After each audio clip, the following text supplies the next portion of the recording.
Bapa di surga, terima kasih Tuhan, kami mengucap syukur di tengah suasana ibadah ini Tuhan, walaupun ada sedikit trouble karena mati lampu, tapi kami bersyukur semua teratasi dan kami akan lanjutkan ibadah kami. Kami mendengarkan sabda firman-Mu. Roh Kudus, urapi kami semua dan nyatakan kebenaran-Mu. Terima kasih ya Tuhan, di dalam nama Tuhan Yesus kami bersyukur dan berdoa. Amin. Mari kita akan siapkan Alkitab kita. Firman Tuhan saya ambilkan yang pertama dari Kejadian 3 ayat 8 dan 9. Ya, sebelumnya ini kita sudah masuk di bulan yang baru, di bulan Oktober, di mana kita mengambil tema bulan Oktober adalah keintiman dengan Tuhan. Jadi kita akan banyak bicara sebetulnya bagaimana supaya kita bisa lebih dekat dengan Tuhan, supaya kita selalu melekat dengan Tuhan. Dan sebetulnya itu adalah isi hati Tuhan. Itu adalah kerinduan Tuhan dari kita. Wow, beda lagi suaranya ya. Ya, oke. Mari kita akan buka Kejadian 3 ayat 8 dan 9. Saya bacakan. Ketika mereka mendengar bunyi langkah Tuhan Allah yang berjalan-jalan dalam taman itu, pada waktu hari sejuk, bersembunyilah manusia dan istrinya itu terhadap Tuhan Allah di antara pohon-pohonan dalam taman. Tetapi Tuhan Allah memanggil manusia itu dan berfirman kepadanya, "Di manakah engkau?" Kita tahu cerita ini terjadi di Taman Eden, di mana waktu itu Adam dan Hawa baru saja melakukan pelanggaran atau berbuat dosa dengan melanggar perintah Tuhan, yaitu mereka makan buah pengetahuan baik dan jahat yang sebelumnya sudah dinyatakan jangan kamu makan buahnya. Tetapi oleh godaan ular tua yang ada di taman itu, akhirnya Hawalah yang pertama tergoda. Setelah tergoda dia mengajak serta pula Adam. Lalu kedua-duanya jatuh dalam dosa. Begitu mereka makan buah itu, langsung mereka merasa malu. Mereka menyadari, loh kok aku telanjang. Lalu mereka cari daun-daunan dan bersembunyi. Nah, pada waktu itu Tuhan sebetulnya sudah tahu apa yang terjadi. Tuhan sudah tahu bahwa Adam dan Hawa ini sudah melanggar. Tetapi Tuhan sengaja mencari. Ini orang kok pakai sembunyi-sembunyian. Dan di mana mereka sembunyi Tuhan tahu. Tetapi Tuhan ingin menunjukkan kepada manusia itu bahwa dia peduli. Hei, sekarang kemana tanggung jawabmu? Aku udah kasih perintah. Dan akhirnya Tuhan cari. Di manakah engkau? Jadi orang kalau berdosa itu cenderung untuk menjauh dari Tuhan. Sekali lagi, orang kalau berdosa, habis berbuat dosa, cenderung jauh dari Tuhan. Malu ketemu Tuhan. Takut ketemu Tuhan. Ya, jadi kenapa? Karena ketika orang jatuh dalam dosa, dia dalam kendali kuasa gelap. Dia dalam kendali si jahat. Sehingga boleh dikatakan dia jadi budaknya si jahat. Sebelumnya hambanya Tuhan karena mengikuti perintahnya, tapi begitu kita mengikuti perintah dari si jahat, setan, otomatis kita di bawah kendali dia. Jadi intinya begini loh, ibaratnya sebuah militer, saya jenderal, saya memberikan perintah, ya semua anak buah saya akan ikut. Tapi satu kali ada orang lain memberi perintah, dia ngikut, berarti dia sudah di bawah kendali sama pimpinan yang satunya. Nah, begitu juga dengan manusia pada waktu itu. Nah, setelah berdosa, manusia terpisah dari Allah. Kita lanjutkan sekarang Kejadian 3 ayat 23 dan 24. Kejadian 3 ayat 23, ayat 23 dan 24.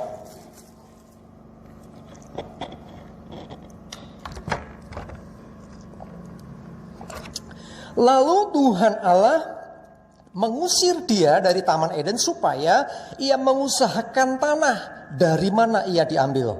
Ia menghalau manusia itu dan di sebelah timur Taman Eden ditempatkannya lah beberapa kerub dengan pedang yang bernyala-nyala dan menyambar-nyambar untuk menjaga jalan ke pohon kehidupan.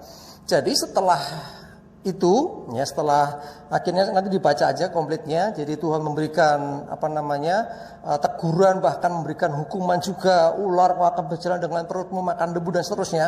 Lalu kemudian manusia itu dikeluarkan dari Taman Eden. Nah, artinya sudah nggak seperti dulu. Di Taman Eden, manusia itu bisa berinteraksi dengan Tuhan. Itu seperti seorang sahabat. Setiap waktu bisa ngobrol, setiap waktu bisa bicara, ya, dengan nyaman tanpa ada rasa takut, tanpa rasa khawatir. Tapi begitu sudah jatuh dalam dosa, manusia itu sudah nggak bisa lagi. Kitab Roma katakan, sebab manusia telah jatuh semua manusia telah berbuat dosa dan kehilangan kemuliaan Allah.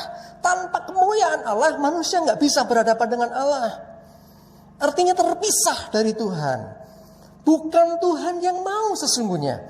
Sebab kalau diteruskan, selama manusia itu berdosa dan dia bertemu dengan Tuhan, yang ada adalah kematian.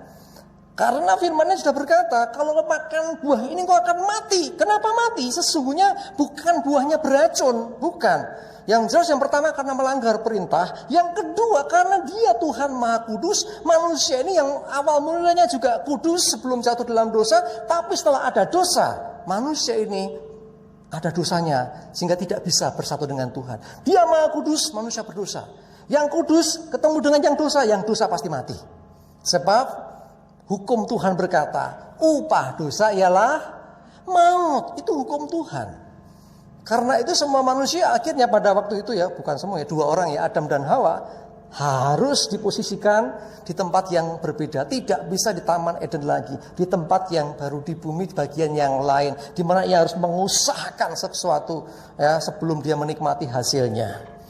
Jemaat dikasih Tuhan, kalau kita pahami sampai di sini, seakan-akan Tuhan ngusir mereka. Tidak, justru supaya orang manusia ini tetap hidup, ya, karena sudah nggak bisa lagi yang kudus dengan yang berdosa bersatu.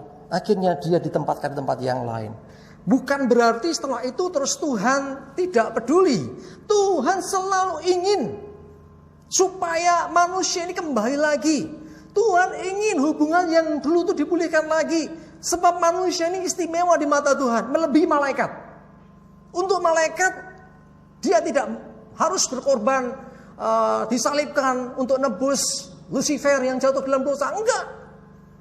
Tapi untuk manusia iya. Kenapa? Manusia diciptakan segambar dan serupa dengan Allah. Ini manusia itu istimewa. Jadi lihat temanmu, ya, katakan pada mereka, kamu istimewa. Tulus loh ngomongnya, tulus loh, ya, tulus. Ya, bukan jangan ngegombal, ya, jangan ngegombal. Jangan anak muda, wah, kamu istimewa di hatiku. Enggak gitu maksudnya. Memang benar-benar istimewa. Anak-anak muda kadang-kadang, kamu istimewa tapi di hatiku, ya, jangan gitu, bukannya di hatimu, di hati semua orang. Kenapa? Karena engkau diciptakan segambar dan serupa dengan Allah. Mungkin kita berpikir, segambar serupa dengan Allah itu seperti kamu. Iya, jangan lihat fisiknya, saudara. Iya, kamu. Ya, jangan, maksud sih Tuhan juga, misalnya nih, maaf, ada orang sih, aku misalnya punya kelemahan, aku kakiku roh udah deglek, misalnya, apakah Tuhan juga deglek? Jangan digambarkan, dibayangkan seperti itu. Allah itu roh, dia sempurna, dan tetapi gambaran ketika jadi manusia ini, makanya Yesus bentuknya seperti kita juga. Ya, itu gambaran sempurna di Tuhan, supaya manusia ngerti Tuhan itu begitu mengasihinya. Sehingga Yohanes 14 ayat yang ke-6 berkata, kata Yesus kepadanya, akulah jalan dan kebenaran dan hidup. Tidak ada seorang pun yang datang kepada Bapa kalau tidak melalui aku. Prinsipnya gini, Tuhan ingin supaya manusia ciptaannya ini kembali kepada dia, bersama-sama dengan dia. Maka seringkali saya sampaikan, konsep kekristenan itu bukan ngejar surga. Sekali lagi, bukan mengejar surga. Kalau mengejar surga, ya artinya jangan-jangan kita nggak butuh Tuhan. Yang penting surga. Padahal di dalam kekristenan itu relation, hubungan. Jadi di dalam kekristenan hubungan manusia dengan Tuhan. Sehingga apa dikatakan firman-Nya? Kata Yesus kepadanya, akulah jalan dan kebenaran dan hidup. Tidak seorang pun datang kepada Bapa. Nggak ngomong tidak seorang pun masuk surga. Nggak ngomong gitu ayatnya. Tetapi kita bersyukur bahwa Tuhan Bapa kita itu ada di surga. Otomatis bedanya apa sih? Kenapa ayatnya Yesus nggak berkata tidak seorang pun datang ke surga kalau tidak melalui aku? Kenapa nggak gitu aja? Sekali lagi, Tuhan itu sebetulnya mau memulihkan hubungan. Katakan hubungan. Jadi hubungan kita dengan Dia mau dipulihkan. Jadi bukan sekedar masuk surga. Oh, di surga saya pernah dapat gambaran surga. Di surga itu pengen ngombe susu, tinggal nyiduk sungai itu susu. Pengen makan buah apa, celing muncul di depannya. Turen, kling, klengkeng, kling, langsung muncul. Gue enak banget ini. Enggak proses nandur-nandurun, langsung semuanya. Saya membayangkan, wow, di sana mesti pesta seneng-seneng. Saya belum tahu konsep yang lain, baru itu gambarannya. Sekarang mungkin ada gambar yang lain lagi. Ada bidadari banyak, tapi kan bidadari yang lain ngambil minum, makan gitu aja sih. Dulu waktu saya masih kecil. Surga Kristen nggak demikian, saudara. Bukan berarti di sana nanti kita, wah di surga nggak gitu, berarti juga ya macul, nandur. Nggak gitu juga. Tetapi ingat, prinsipnya bahwa Tuhan mau pulihkan hubungan yang dulu di Taman Eden itu baik, terputus karena dosa, Tuhan mau pulihkan lagi.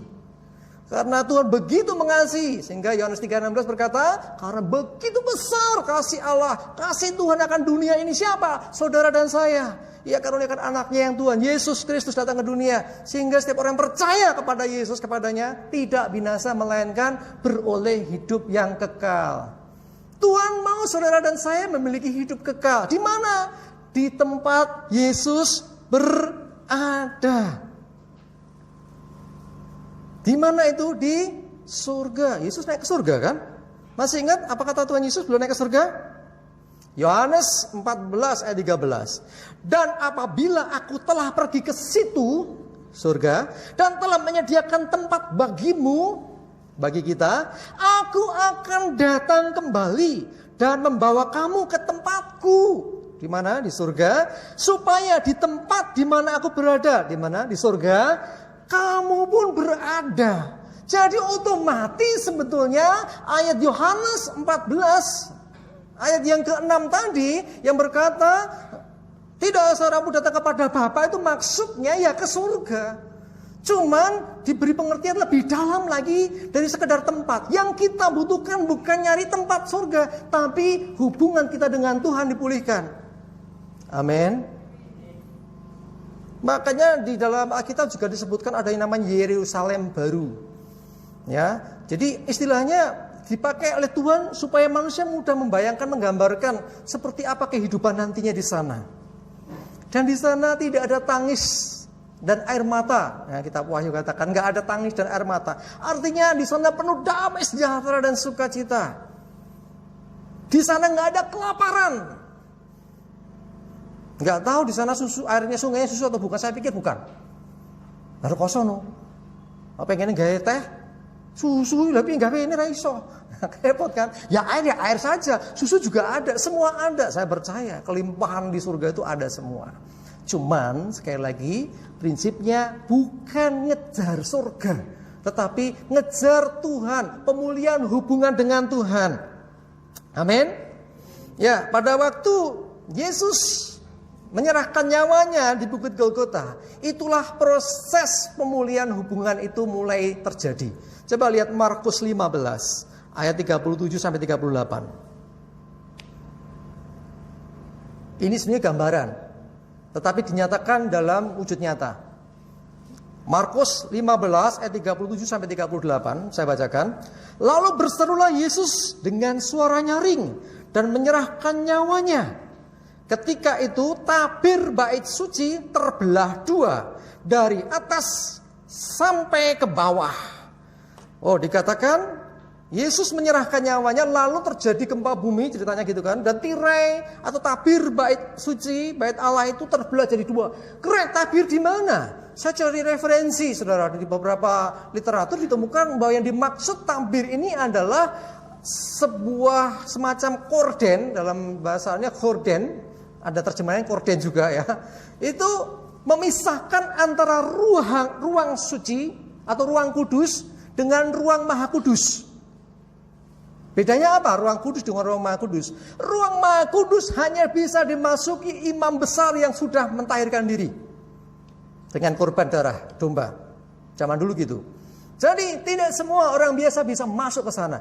Karena di ruang maha kudus itu ada representasi kehadiran Tuhan. Jadi seringkali imam-imam yang masuk ruang maha kudus itu sekali waktu bisa berhadapan dengan Tuhan, sekalipun dia tidak bisa melihat secara langsung, secara pandangan mata, karena matanya nggak bisa melihat karena silau kemuliaannya. Tetapi seringkali banyak pesan terjadi. Orang berdosa masuk, mati. Makanya dalam keterangannya, dikasih kelinting di kakinya, dikasih ikat tali di pinggangnya. Nek ruang maha kudus kurang metu-metu berjam-jam, makan ditarik. Sik. Kelintingnya ramuni lagi. Waduh, jangan-jangan ada sesuatu. Lama ditunggu nggak keluar, ditariklah keluar. Kenapa nggak diambil masuk? Orang yang masuk ikut mati. Begitu. Sehingga tarik, terus kaku, metengkeng gitu. Waduh, ada apa ya Tuhan sedang apa yang dia buat? Ya, seringkali karena orang berdosa. Ingat, masuk ruang maha kudus dengan darah, ditahirkan dulu. Makanya lagunya, saudara kalau nyanyi enteng sekali.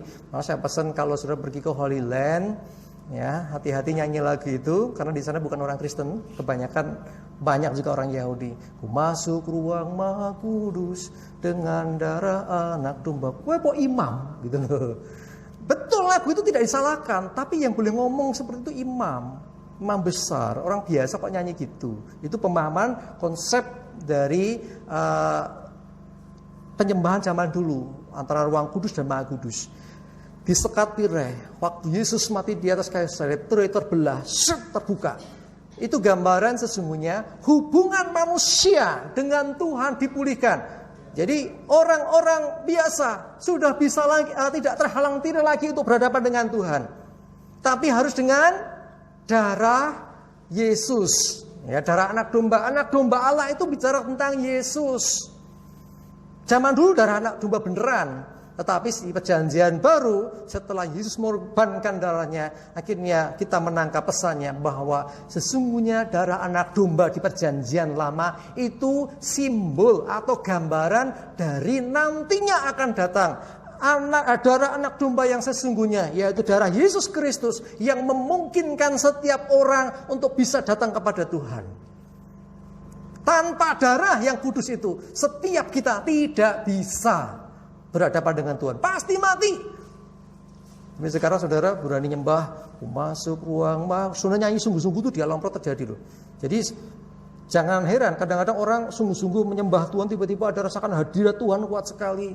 Pesan Tuhan bisa ditangkap dengan sangat jelas. Kenapa? Karena Tuhan betul-betul hadir dan saudara bisa berhadapan dengan Tuhan. Tidak harus pendeta, tidak harus hamba Tuhan, semua orang dengan darah anak domba Allah. Amin. Itu rahasia besar loh. Mungkin saudara kita di luar nggak ngerti, tapi orang Yahudi konsep dasarnya mereka ngerti. Cuman opo yo tenan lah, itu yang bikin mereka belum percaya. Mereka masih menunggu Mesias. Ya, jadi kita harus paham akan ini ya. Coba lihat lagi firman Tuhan, Ibrani 10 ayat 19 dan 20. Ini menjelaskan tentang yang saya sampaikan tadi juga. Jadi saudara-saudara, oleh darah Yesus kita sekarang penuh keberanian dapat masuk ke dalam tempat kudus. Kalau di sini dikatakan tempat kudus ya, padahal ada dua tempat di dalam bait Allah itu, tempat kudus dan maha kudus. Nanti kita akan jelaskan. Ayat 20, karena ia telah membuka jalan yang baru, yang hidup dan yang hidup bagi kita melalui tabir, yaitu dirinya sendiri, Tuhan Yesus. Saya bacakan yang versi firman Allah yang hidup. Jadi saudara-saudara yang saya kasihi, karena darah Yesus sekarang kita boleh memasuki tempat maha kudus. Versi firman Allah yang hidup, saudara bisa cek di Alkitab, di gadget saudara ada. Ya, tempat Allah berada. Ya, saya sampaikan tadi di ruang maha kudus, seringkali Tuhan hadir di situ, tempat perjumpaan manusia dengan Tuhan. Inilah jalan baru yang menghidupkan, yang telah dibukakan oleh Kristus bagi kita dengan meropek tirai itu, yaitu tubuh insaninya, supaya kita dapat menghadap hadirat Allah yang kudus. Ya, jadi sampaikan tadi, tirai itu sudah dirobek oleh Tuhan Yesus sendiri. Melalui itu semua kita bisa masuk ruang Maha Kudus. Jadi oleh darah Tuhan Yesus kita bisa datang kepada Tuhan. Dulu ya, orang cari petunjuk Tuhan, cari nabi. Orang-orang perjanjian lama mau cari Tuhan, cari petunjuk Tuhan, cari nabi Tuhan. Bawa domba, Tuan Nabi atau Pak Nabi, tolong carikan petunjuk. Saya itu misalnya mau bisnis, atau mungkin saya mau ternak, atau saya mau usaha apa, suruh tanya. Dengan datang kepada Nabi. Karena Nabi ini adalah orang yang menyampaikan pesan Tuhan, orang yang menyampaikan pewahyuan dari Tuhan. Zaman dulu gitu sih. Sekarang saudara nggak perlu cari Nabi. Untuk saudara pengen tahu petunjuk dan jalan Tuhan, saudara tinggal berdoa kepada Tuhan di dalam nama Tuhan Yesus. Amin. Ya, jadi nggak perlu bingung-bingung, wah kalau sekarang nabinya nabi siapa ya? Oh, saya kenal si A, bapak itu dia karunia kenabiannya kuat. Firman Allah berkata, kamulah imamat yang rajani. Ya, jadi engkau sendiri itu kayak imam juga. Setiap kita itu bisa langsung berhadapan dengan Tuhan di dalam Tuhan Yesus. Luar biasa ini. Ya, jadi saya mengajak kita semua, ayo saudaraku yang saat ini mungkin engkau ngerasa, aduh, iya yo, caranya aku berdoa. Orang Kristen berdoa itu sudah bukan hal yang asing. Jadikan itu menjadi gaya hidup orang percaya yang berdoa setiap waktu. Saya ajarkan berdoa tidak selalu harus masuk kamar kunci pintu. That's okay. Seperti itu bagus sekali, waktu sudah perlu juga lakukan. Tetapi waktunya nggak mungkin, mas, saya udah kepepet banget. Engkau diangkut, engkau di mobil, engkau di kendaraan sepeda motor, engkau tetap bisa berinteraksi dengan Tuhan. Karena Tuhan itu begitu mengasihi kita sehingga jalannya dimudahkan. Saudara, sembahyang sekarang prinsipnya bukan lagi seperti perjanjian lama di mana semua umat pokoknya nurut saja, manut sama imamnya di depan gimana. Di perjanjian yang baru kalian semua ikut masuk ke ruang Maha Kudus. Semua ikut bersama-sama. Oke, yang di depan memimpin, tetapi yang lain juga masuk. Zaman dulu enggak. Jadi paling kadang-kadang cuma di pelatarannya, atau mungkin masuk ruang kudus saja udah luar biasa itu. Enggak boleh ke ruang Maha Kudus. Sekarang setiap orang percaya bisa, itu luar biasa. Ya, jadi Bapak Ibu sudah dikasih Tuhan, itulah sebetulnya maksud Yesus datang ke dunia, memulihkan hubungan yang rusak itu. Nah, sekarang ini masih pengantar ya, saya boleh bilang pengantar tema dari keintiman dengan Tuhan.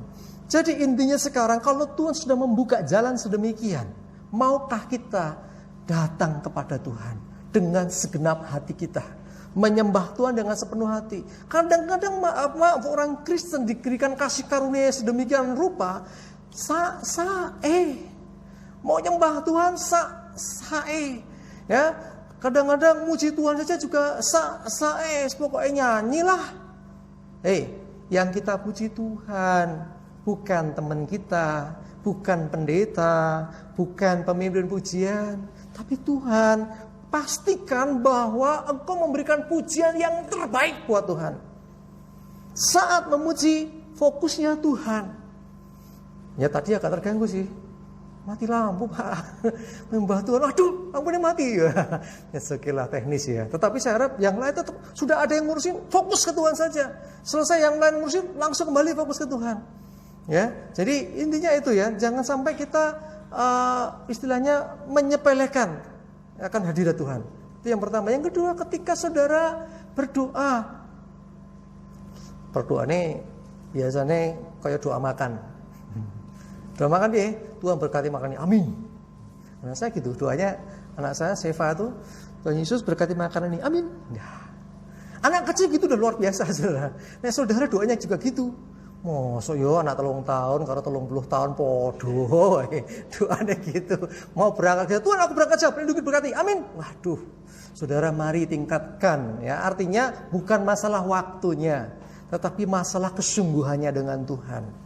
Ya, jadi berdoanya juga sungguh-sungguh. Saat berdoa jangan sebenarnya berdoalah mbungku terserah engkau Tuhan. Itu namanya nggak berdoa. Nek berdoa itu harus dengan iman.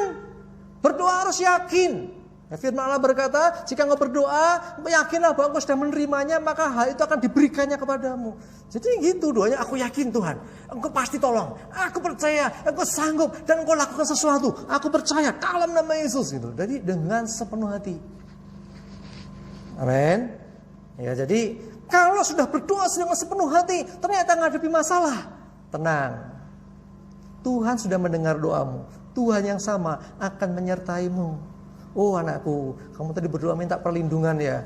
Iya nih, waduh, ini gimana nih situasinya? Kamu berdoa supaya nggak terlambat, tapi macet jalanan gini gimana? Tuhan pasti kasih cara. Nggak tahu saya caranya gimana. Kalau saya bedek itu namanya saya melebihi Tuhan. Nah, menurut kesaksian macam-macam. Saya pernah saksikan naik bus mau sekolah saya di Manahan, berangkat dari rumah kepres jamnya, gara-gara apa? Nunggu bisnya lama. Saya kan naik sepeda sampai Jalan Jus, sepeda titip naik bus. Nunggu bis setiap lewat, sudah Senen kebak ngantek gandul pintu-pintu. Wah, padahal bisnya bis Wonogirian itu kan bis besar semua ya. Wah, kebak meneh. Diawe-awe ra gelem mandek mergo penuh penumpangnya. Tuhan ngene iki engko piye, aku kesalahan harusnya lebih pagi lagi. Sebetulnya kalau hari biasa saya enggak telat. Hari itu gara-gara bis saya kebak semua. Akhirnya saya dapat bis itu pun cuma enggak dapat tempat duduk. Jangankan tempat duduk, tempat kaki dua enggak cukup. Satu doang, gandul nang lawang pintu bis. Kaki satu ini. Satunya enggak iso ngundulan iki cukup sepatu tok. Enggak apa-apa, gandulan koncone akeh. Dan dulu biasa gitu ya. Saya kayak gandulan jeglok tenan, kabotan. Zaman dulu biasa aja. Sampai di sana, saya lihat jam 7. Telat. Padahal Tuhan aku berdoa, aku percaya. Dari tadi aku percaya, sekarang pun tetap percaya. Nggak ngerti caranya gimana. Aku nggak terlambat. Itu doanya dengan iman itu. Karena aku diingatkan gini. Roh Kudus saya yakin. Zaman dulu rumput yang mudeng Roh Kudusan. Tetapi saya yakin tuh Roh Kudus. Kamu khawatir tidak bisa merubah jamu jadi maju lagi. Ya itu loh. Wis stop, percaya saja, betul. Sampai depan sekolahan, kiri. Dari jauh udah saya bengok-bengok karena biasanya ngel mandek ya. Sampai depan gerbang pas turun lari. Wih, gerbang enggak ditutup. Biasanya lebih 5 menit tutup. Itu selebihnya hampir 10 menit. Enggak ditutup. Masuk ke gerbang kedua. Sekolah saya itu berlapis ya gerbangnya. Ada 2 gerbang. 3. Gerbang utama, tapi itu jarang ditutup sih. Yang dekat jalan. Masuk gerbang menuju halaman parkir dalam. Gerbang lagi menuju ke ruang kelas dan lapangan. Gerbang ketiga. Belum ditutup juga. Kaget saya. Saya ketemu sama kakak kelas. Loh kok belum? Ini pacaran kan? Sih mas, yang tugas nyeting sound system telat. Lah dia yang dimarahin sama beliau, gimana belum disiapin? Belum pak, sebentar pak, masih nyeting itu toanya segala macam. Puji Tuhan, yang dimarahin dia bukan saya loh. Iya dimarahin karena dia datang ke pres juga, dia bawa kunci gudang tempat sound systemnya. Ya, dunyonya orang sak sekolahan toh, gurunya marah-marah, apalagi guru BP-nya. Wah, habis upacara dipanggil dia. Ya, jadi intinya apa? Percaya. Itu hal yang harus kita lakukan. Waktu berdoa gitu. Memuji, berdoa, menyembah Tuhan, apalagi nyembah Tuhan. Bedanya nyembah sama muji apa? Beda enggak? Beda, nek podo siji wae seluruh dinggo.